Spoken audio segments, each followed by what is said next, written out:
Hello everyone, this is me Naumita और आप सबों को नौमिता टू डू लर्निंग में स्वागत है। दोस्तों, आज का वीडियो में हम लोग देखेंगे इंडियन पेंटिंग या भारत के चित्रकला। दोस्तों, इंडियन पेंटिंग को देखने से पहले हम लोग इंडियन पेंटिंग का जो ओरिजिन है, जहां से इसका उत्पत्ति हुआ है, उसको हम लोग पहले देखते हैं। तो इंडियन पेंटिंग में दोस्तों प्रिमिटिव रॉक पेंटिंग पाए गए सबसे पहले आदिकाल में या प्राचीन काल में। रॉक पेंटिंग या मतलब पत्थर पे पेंटिंग पाए गए। कहाँ कहाँ पाए गए दोस्तों? भीमबेटका में जो एमपी में मध्य प्रदेश में है, मिर्जापुर में जो यूपी में है, और पंचमढ़ी जो एमपी में है मध्य प्रदेश में। प्राचीन काल के जो पेंटिंग है ये सारा ही केव पेंटिंग है या गुफाओं में पाए गए पेंटिंग है या चित्रकला है।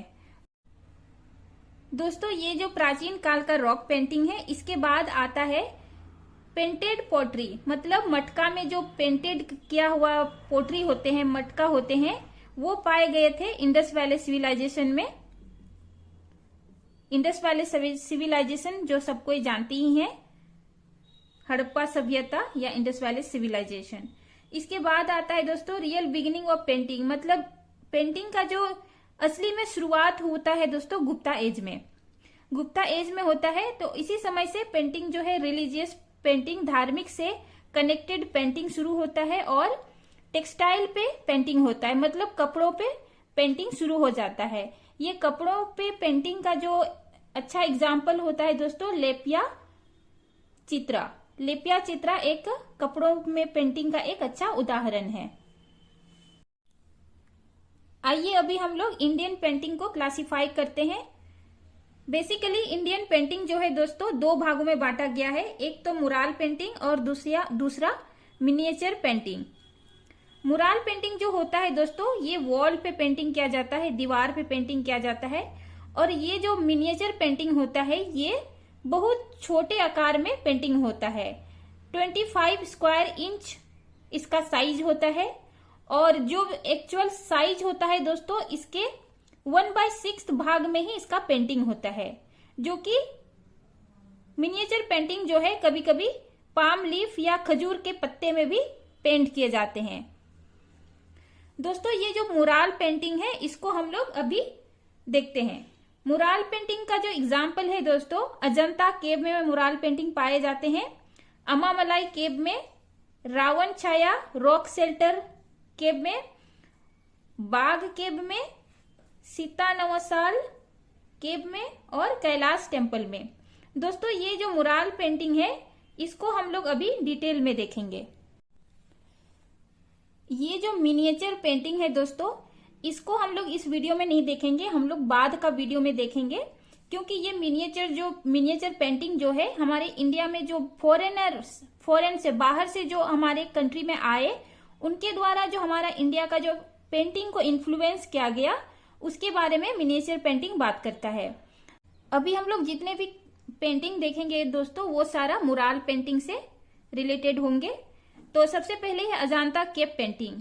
ये अजंता केव पेंटिंग जो है ये महाराष्ट्र में है दोस्तों। ये अजंता केव महाराष्ट्र में है, और ये जो अजंता केव में पेंटिंग है, ये बुद्धिस्ट आर्ट से रिलेटेड पेंटिंग है। और अजंता केव जो है बनाया गया था सुंगा डायनेस्टी और गुप्ता डायनेस्टी के टाइम पे। और दोस्तों, ये जो अजंता केव है, ये यूनेस्को वर्ल्ड हेरिटेज साइट्स भी इसको डिक्लेयर किया गया है। दूसरा है एलोरा केव पेंटिंग। दोस्तों, ये एलोरा केव भी महाराष्ट्र में ही है, और ये जो एलोरा केव पेंटिंग है, ये रिलेटेड है बुद्धिज्म से, जैनिज्म से और हिंदुइज्म से। दोस्तों, ये 3 रिलीजियस पेंटिंग एलोरा केव में पाए जाते हैं। और एलोरा केव जो है, इसको भी यूनेस्को वर्ल्ड हेरिटेज साइट इसको भी डिक्लेयर किया गया है। आगे भी हम लोग देखेंगे बाघ केव पेंटिंग। दोस्तों, ये जो बाघ केव पेंटिंग है, ये मध्य प्रदेश में है, और ये जो है एक्सटेंशन ऑफ अजंता केव। अजंता केव जो है इसका विस्तृत रूप है बाघ केव पेंटिंग। चौथे नंबर पे है दोस्तों अमामलाई केव पेंटिंग। अमामलाई केव पेंटिंग जो है ये तमिलनाडु में है, और इसका जो यूनिकनेस है वो नेचुरल केव है, मतलब प्राकृतिक रूप से बना हुआ केव है या गुफा है। और ये जो केव है दोस्तों जैनिज्म से रिलेटेड है।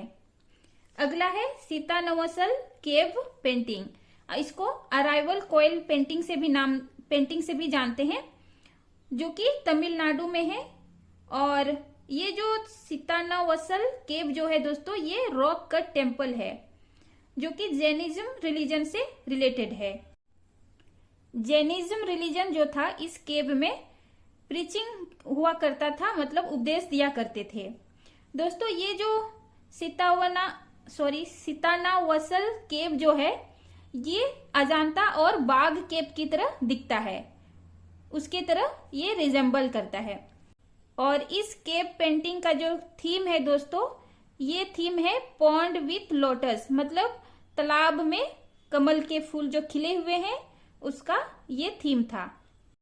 आगे है हमारा रावण छाया रॉक शेल्टर। ये जो रावण छाया रॉक शेल्टर जो है ये उड़ीसा में है। और दोस्तों ये जो इसका क्या खासियत है, यहाँ पे रॉयल हंटिंग लॉज हुआ करता था, मतलब उस समय के जो राजा थे वो शिकार करते थे और यहाँ पे आराम किया करते थे। 7 नंबर पे है दोस्तों जोगीमारा केव। ये जो जोगीमारा केव ये छत्तीसगढ़ में है। और इसका जो यूनिकनेस है दोस्तों, जोगीमारा केव का, ये रॉक कट थिएटर हुआ करता था, सिनेमा हॉल उस टाइम के। और यहाँ पे जो स्टोरी जो डिपिक्ट किया हुआ था, स्टोरी जो लिखा हुआ था दोस्तों, ये ब्राह्मणी स्क्रिप्ट में लिखा हुआ था। और नेक्स्ट है दोस्तों लेपाक्षी टेम्पल। ये जो लेपाक्षी टेम्पल है ये आंध्र प्रदेश में है। और ये लेपाक्षी टेम्पल जो है ये विजयनगर पीरियड का है, विजयनगर का जो किंगडम था उस समय का है। और ये लेपाक्षी टेम्पल में जो है दोस्तों रामायण और महाभारत यहाँ का स्टोरी है। और इस टेम्पल में जो है यहाँ पे जो आर्ट था दोस्तों, चित्रकला जो पेंटिंग था, यहाँ पे पेंटिंग में कंप्लीट अब्सेंस था प्राइमरी कलर का। जो प्राथमिक कलर होता है दोस्तों, प्राथमिक रंग जो होते हैं, उसके बिना ही यहाँ पे पेंटिंग किया हुआ था। प्राइमरी रंग होता है दोस्तों रेड, ग्रीन और नीला कलर, ये जो होता है ये प्राइमरी कलर होते हैं। तो इसके बिना ही ये जो लेपाक्षी टेम्पल है यहाँ पे आर्ट किया गया था, चित्रकला बनाया गया था।